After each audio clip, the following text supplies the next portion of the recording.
Alright. So, ano ulit, magsasagot tayo ng questions. Meron po ditong tanong, Doc, 2 weeks old na madilaw pa din siya. Kusa lang ba ito mawawala? To hanggang kailan kaya to, Doc? Alright, 2 weeks old ang baby. So, as long as yung paninilaw niya is nangyari after the 24th hour of life. So, more than 1 day after delivery, walang problema. So, yung ganyan is yung nangyayari yan dun sa mga batang nagbe-breastfeed. Yung iba naman, merong konting yung pagkakaiba sa blood type ng mommy at saka ng baby.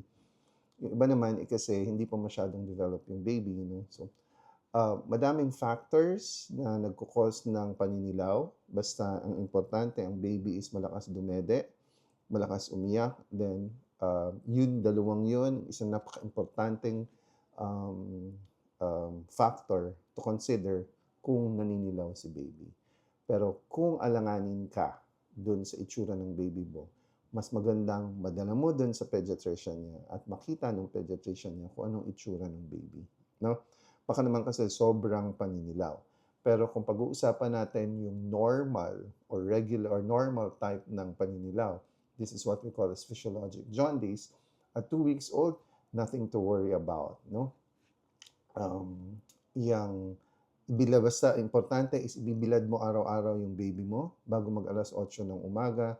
Hubad, naka-diaper lang, 15 minutes nakaharap, and then babalik na rin mo, 15 minutes naman. So parang overall, 30 minutes mo siyang ibibilad. Make sure na walang nakaharang at direct sunlight. No? Hopefully, this answers your question. If you still have more questions, don't hesitate to comment. All right? Dr. Gan Montenegro. Bye-bye.